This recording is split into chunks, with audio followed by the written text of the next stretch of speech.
मैं आमंत्रित करता हूँ हमारे बीच में नागपुर से आए अधिवक्ता रवि ढंबारे जी यहाँ आकर अपनी बात रखेंगे। उस माना है कुछ भिक्कू लोगों ने अगर बोला कि ना कोर्ट कचहरी से लेंगे ना आंदोलन से लेंगे, बोध गया जो है हम लोग बाबा साहब एंड बुद्ध के मेथड से ले लेंगे। क्या करेंगे? गांव देहात में जाएंगे, धम्म का प्रचार करेंगे और सारा भारत बौद्ध में कर देंगे। मोदी तुम्हारे कदमों में। सभी को जय भीम। ओम मणि पद में महाबोधि महाविहार का ये जो मैटर है, इसको प्राप्त करने का जो स्टाइल है हमारा, कई सालों से जो है हमारा आंदोलन, ये एक स्टाइल है। फिर बाद में कोर्ट कचहरी करना, ये भी एक स्टाइल है। तीसरा स्टाइल फिर से एक होता है जो बुद्ध ने बताया, बाबा साहब ने बताया, वो एक स्टाइल है। हम लोग आंदोलन और कोर्ट कचहरी के स्टाइल से चल रहे हैं, मतलब हमारे स्टाइल से चल रहे हैं।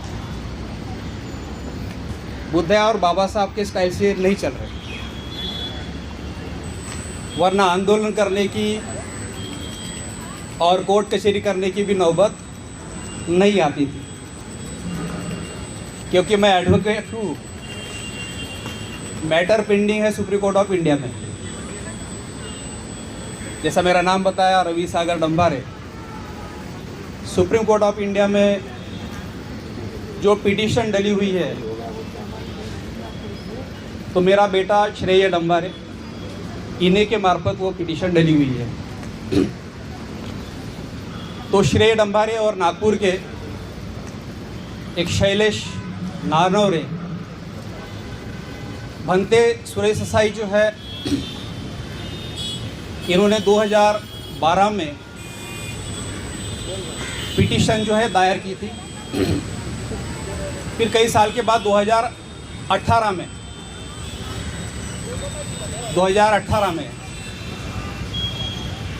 इसकी एक बार फिर से सुनवाई हुई।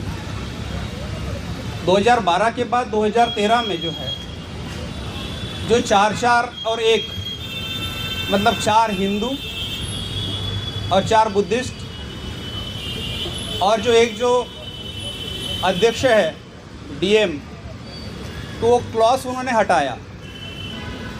ये 2013 की बात, कि डीएम जो है वो हिंदू नहीं रहेगा, कोई भी और दूसरा भी रह सकता है। मतलब 49 का जो एक्ट है, ये एक्ट ही बेसिकली जो है वो गलत था, इसको चैलेंज किया गया है। तो जो इंटरवेंशन जो पिटीशन है, तो हमारे सामने जो बैठे हैं भंते धम्मशिखर 2018, तो इनके मार्फत जो है एक पिटीशन डली हुई है। उसमें भी मेरा बेटा जो है इनके एडवोकेट है। मतलब क्या कहेंगे, लीगल लैंग्वेज में अगर कहेंगे तो भंते धम्मशिखर जो है बालाघाट कोसमी, तो ये हमारे क्लाइंट है, समझाने के लिए बोल रहे हैं। बाद में और एक क्लाइंट थे जिनकी डेथ हो गई, समाज क्रांति आघाड़ी के प्रोफेसर मुकुंद खैरे, वो डेथ कर गए कोरोना के समय में, तो वो भी क्लाइंट थे। तीसरे जो है, जब यहाँ बैठे थे, भारतीय बौद्ध महासभा के ट्रस्टी चेयरमैन चंद्रबोधी पाटिल जी जो है, उनके मार्फत से भी जो पिटीशन जो सुप्रीम कोर्ट ऑफ इंडिया में जो डली है, वो 2018 में हमारे मार्फत से डली है। तो लॉ पॉइंट के हिसाब से जो है कुछ बातें जो है मैं आपके सामने रखूँगा, बताऊँगा। जैसा कि मैंने कहा कि ये मामला बेसिकली कोर्ट कचहरी का नहीं होना चाहिए था, लेकिन है हमारे करने की वजह से। ये मामला आंदोलन का भी नहीं है, लेकिन है हमारे तरीके से। बुद्ध का जो मामला है, बुद्ध का जो तरीका है, वो कुछ और है, उसके ऊपर भी आऊँगा मैं। तो इस तरीके से ये जो पिटीशन है, ये 29 तारीख को इसकी जो हियरिंग है हमें ऐसी उम्मीद थी कि इसकी हियरिंग करीब 5 या 6 दिन चलेगी और बड़ा मज़ा आया होता कि करीब 2 महीने से जो है इसके बारे में हम लोग जम के जो है रिसर्च और स्टडी कर रहे थे। हमारी जो रिसर्च और स्टडी जो है, क्योंकि लॉ पॉइंट के हिसाब से जो एक लीगल जो स्टडी है, सामने आपको कई साल से हम लोग काम कर रहे हैं, हमें इसका एक्सपीरियंस नहीं है। व्रत धारण किया था, काम करेंगे लेकिन नाम नहीं करेंगे 25 साल से, जिसकी वजह से हमको कोई जानता पहचानता नहीं। No adjustment, no compromise, no surrender, no hijack, ऐसी लाइफ चली। इसलिए मेरे जैसे आदमी को पहचानने वाले यहाँ पर कुछ ही लोग हैं जो मैं जानता हूँ उनको। रविता ताई है, सविता ताई है, अभी तो भिक्खू अवस्था में वो लोग, ये स्नेहा ताई, रोजा, रामटेके, ऐसे कुछ लोग और भी कुछ लोग हैं। इसलिए बहुत कम लोग जो है मुझे जानते, क्यों तो हम लोग हाईलाइट नहीं होते। हाईलाइट होना मतलब कैसे, सुप्रीम कोर्ट ऑफ इंडिया के आंख में आना कि आप सस्ती जो प्रसिद्धि है, सस्ती जो पब्लिसिटी जो है, यह प्राप्त करने के लिए जो है आप कोर्ट में आए, 1 सेकंड में मैटर वो डिस्मिस कर देते हैं। लेकिन मैं बाउंड नहीं हूँ। मैं एक नहीं 2 ऑर्गेनाइजेशन का फाउंडर हूँ। मैं मूवमेंट वाला इंसान हूँ, भले एडवोकेट हूँ, एडवोकेट का बाप हूँ मैं। मतलब जो श्रेय डंबार है उसका मैं पिता हूँ। वो एडवोकेट ऑन रिकॉर्ड है। या क्या है, एडवोकेट ऑन रिकॉर्ड। तो मेन पिटिशनर जो है मैं उनका फादर हूँ। अभी एक अच्छी मीटिंग, अच्छी हेल्दी सभी सब्जेक्ट के ऊपर जो है बातें हुई। भंते चंद्रकीर्ति जी जो है वो भी थे, मैं पहले से जानता हूँ इनको। सागर डंबारी को जानते होंगे आप, सागर डंबारी को जानते होंगे आप।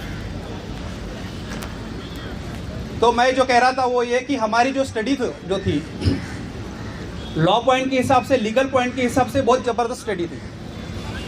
फिर बाद में जो दूसरी जो स्टडी है, मैं, बंदे धम्मशिखर, हमारे नागपुर के और भी कुछ लोग साथी, उमेश गजभिया जैसे लोग और बाकी लोग, तो हम लोग आर्कोलॉजिकल सर्वे ऑफ इंडिया, इसकी जो स्टडी है बहुत आउटलाइन स्टडी होती है, उसमें भी घुस गए। मतलब मेरा बेटा एडवोकेट है, उसकी मैं प्रमोट करने के लिए नहीं आया। वो माइक पर नहीं आ सकता, मैं आ सकता। वो भी मेरे जैसा है, जेल में चला जाऊंगा, कंटेम्प्ट ऑफ कोर्ट होगा, चलेगा। मैं बुद्ध के लिए, धम्म के लिए और संघ के लिए, ये मेरे तीरत्न है। इसके लिए 6 महीने जेल में रह के आऊँगा, इतनी तैयारी कर दिया मैंने अपने बेटे की। तो मैं माइक पर आ सकता हूँ, बोल सकता हूँ। आदत वैसे भी थी नहीं हाईलाइट होने की। बंती जी ने बोला, इन्होंने नाम लिया तो आपके सामने आ गया।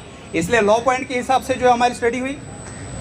दूसरी जो स्टडी जो हमने जो किया इसमें 2 महीने कंटिन्यूस, 6-7 दिन पहले मैं दिल्ली में आया, लेकिन उसके पहले से जो है नागपुर में हमारी स्टडी चल रही थी।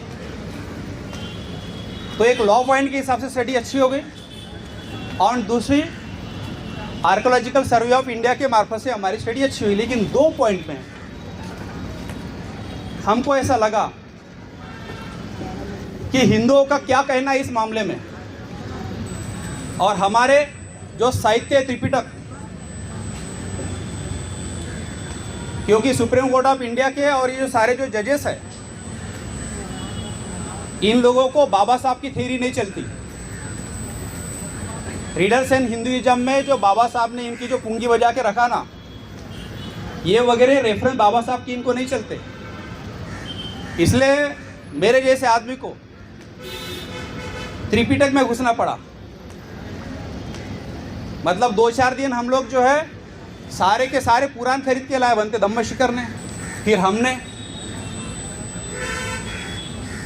तो पुराणों में थे, त्रिपिटक में थे कि कहाँ पर रेफरेंस ऐसा आता है जो पिंडपात अगर वो लोग कहते हैं तो उनका जो माइथोलॉजिकल जो बुद्ध है, माइथोलॉजिकल बुद्ध, उसका रेफरेंस है उनका। और इतना रेफरेंस है कि पुराण उन्होंने नाम ही ऐसे दिए, पुराण मतलब पुराना, जबकि पुराण मतलब उनका जो रचना काल है, बाबा साहब ने बताया, धर्मानंद गोस्वामी ने बताया कि उनके महाभारत में मस्जिद का भी जिक्र आया है, एडुक एडुक ये शब्द आया। अब महाभारत में मस्जिद का क्या काम, लेकिन एक दीवार होंगी, दीवारों के सामने मुस्लिम लोग जो है नमाज वगैरह पढ़ते हैं। तो वो बहुत ज़्यादा लेटेस्ट है, अभी क्या है, हाल ये 300 साल तक जो है वो लोग रचना करते रहे। उन्होंने रेफरेंस दिया, पहले 4 पुराण तो वैसे चुन के जानवरों के हैं। पहला कौन सा बोलिए? मत्स्य पुराण है। दूसरा कौन सा है? कछुआ का है ना, कुर्मी का है। तीसरा कौन सा है? सुअर का है ना। फिर चौथा कौन सा है? आधा आदमी आधा जानवर, कौन? लॉयन मैन, नरसिंह अवतार। तो इस तरीके से मत्स्य, कुर्मी, सुअर, मतलब भगवान लोग जो है ना क्या क्या खाने का काम करेंगे आप देखो। और चौथा वो, लेकिन उसके बाद जो है वामन अवतार वगैरह जो आ रहा है, तो इन चारों जो पुराणों में, वामन अवतारों में, यहाँ तक कि विष्णु पुराण में 18 से ज़्यादा पुराणों में, 18 मेन पुराण और 18 उप पुराण, 36, इनमें से ज़्यादा पुराणों में बुद्ध का जिक्र किया है उन लोगों ने। ज़्यादा पुराणों में हमारा दुश्मन भी जो है कुछ कम तैयारी करके नहीं बैठा। 2 महीने पढ़े बिहार गवर्नमेंट का, जब मैंने वो रिप्लाई पढ़ा तो मैं 3 दिन मैं सोया नहीं, सोचा कि केस हार गया। धनतेज जी 3 दिन मैं नहीं सोया। फिर बाद में जाके और जब अच्छे से पढ़े मालूम पड़ा इस केस को हम 1 साइड जीत सकते हैं, 1 साइड। ताली नहीं बजी आपकी? कॉन्फिडेंस नहीं है क्या? मेरिट के ऊपर है केस, हमारी मेरिट के ऊपर। मैथोलॉजी का जो सिनोनिम वर्ड है, मैथोलॉजी का सिनोनिम वर्ड, मैथोलॉजी काल्पनिक, इसका सिनोनिम वर्ड का नाम है बोगस। क्या? बोगस। पिंडपात जो है वहां से करीब 25 किलोमीटर दूर किया जाता था उनका पिंडदान। जो 22 प्रतिज्ञा में बाबा साहब ने बताया ना, कोई भी क्रियाकर्म ब्राह्मणाचे हातून करून घेणार नाही, श्राद्ध पक्ष नहीं करूंगा और पिंडदान नहीं करूंगा, ये 2। और ऊपर का एक ब्राह्मणों के हाथ से नहीं कराऊंगा। पिंड मतलब एक गोला बना के मरे हुए लोगों के याद में खिलाया जाए, लेकिन नदी के बाजू में, बिहार में नहीं। उनके साहित्य में महाबोधि महाविहार का जिक्र ही नहीं है। तो इस तरीके से यहां पर फिर बुद्ध के बारे में, बुद्ध का विचार को बर्बाद करने के लिए जो आप लोगों को बहुत अच्छी जो लोग लगते हैं, उनका भी साहित्य में घुसे हम लोग। कि स्वामी विवेकानंद जो है उसको बुद्ध तो बड़ा अच्छा लगता है, लेकिन he was big fraud upon the Hinduism. What he said? That Buddha was born as a Hindu and died as a Hindu. Buddha की तारीफ बहुत करता है, इसलिए उसके साहित्य हमारे लोग घर में लेके आते हैं, पढ़ते हैं, लेकिन आखिरी का स्टेटमेंट जो है वो नहीं पढ़ते। क्यों? कहता है कि बुद्ध जो है एक हिंदू बन के पैदा हुआ और हिंदू बन के मरा। सब अच्छी बातें लिखेंगे, सबसे आखिरी में जो है हाई लेवल कॉन्स्पिरेसी जो होता है ना, षड्यंत्र, ब्राह्मण ये ब्राह्मण ही रहता है। वो सीकेपी था, चांद्रसेनीय कायस्थ, जो ब्राह्मणों के खिलाफ रहते हैं, लेकिन बाबा साहब बोलते हैं कि ब्राह्मण कोई भी, फिर सूट बूट पैंट वाला ब्राह्मण रहे या धोती वाला रहे या काला या गोरा रहे, ब्राह्मण ये ब्राह्मण ही होते। बाबा साहब कहते हैं ना, काला गोरा मतलब क्या? काला गोरा ब्राह्मण मतलब क्या? कि साउथ का ब्राह्मण हो या तुम्हारे नॉर्थ का ब्राह्मण हो, वो एक ही होता है। सूट बूट पैंट टाई वाला मतलब क्या और धोती वाला मतलब क्या? कि जो कम्युनिस्ट हो वो ब्राह्मण हो, या वो ब्राह्मण कौन सा जो धोती वाला, जिसको आप लोग पंडित बोलते हो। कौन से लेवल से पंडित बोलते मेरे को समझ में नहीं आता, एक नंबर के बेवकूफ़ होते। कल परसों किसी ने बोला, इधर सरनेम बहुत पूछते दिल्ली में, जातियाँ बहुत पूछते, बोले जल्दी बताते जाओ, बोले यार पंडित है करके। काहे? बुद्धि बताना ना, बुद्धि बताना चाहिए कि नहीं? ये कहाँ से ला लिए आप लोग?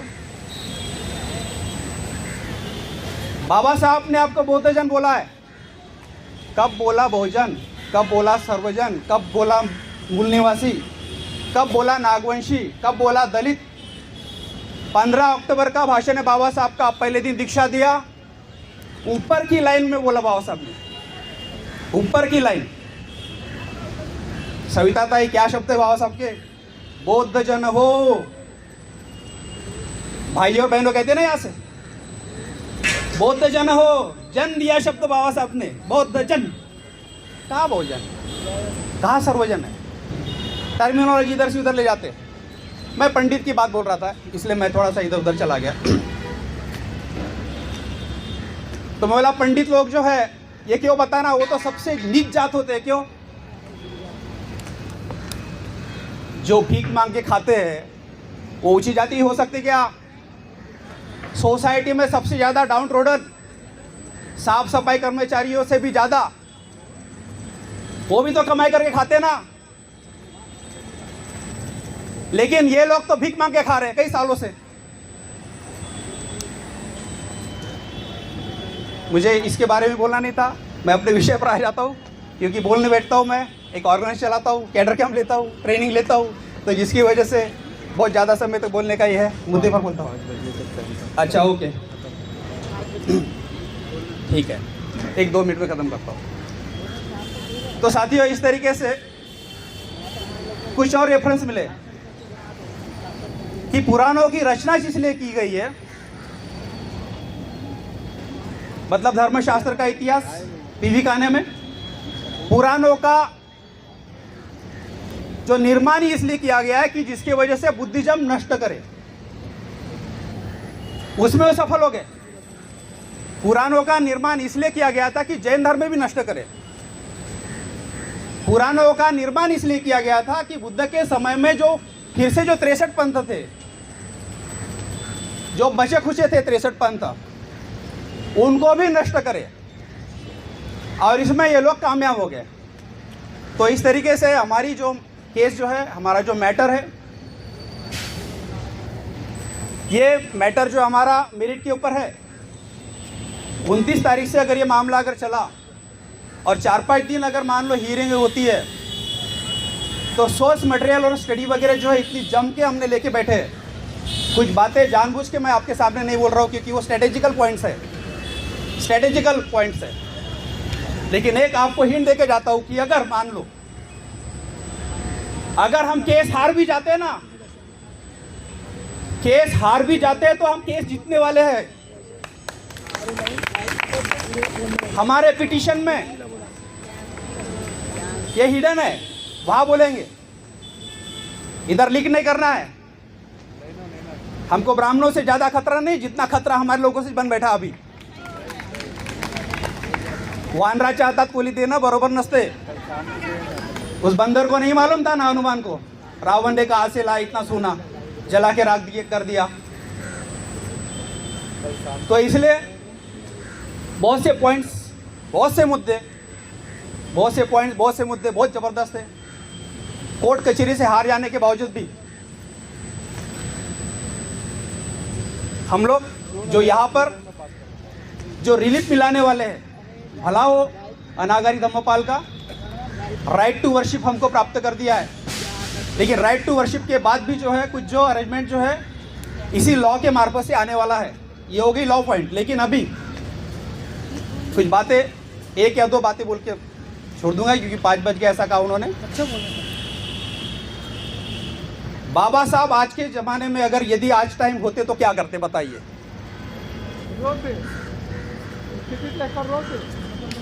बोध गया में जाके बिहार को बौद्ध में कर दिया होता। आपको आंदोलन की जरूरत पड़ती थी क्या? आपको कोर्ट कचहरी की जरूरत पड़ती थी क्या? ये मामला ना कोर्ट कचहरी का था, ना ये आंदोलन का था, ये खाली प्रचार का था। आपने प्रचार किया, कब करोगे? गांव देहातों में जाके चरित्र क्या बोले, चरित्र के चारिक अंग ये किए क्या? SC ST OBC और जो इन लोगों को, जो पहले के जो बुद्धिस्ट है,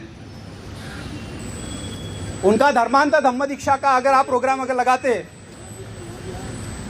तो आंदोलन की जरूरत नहीं होती थी।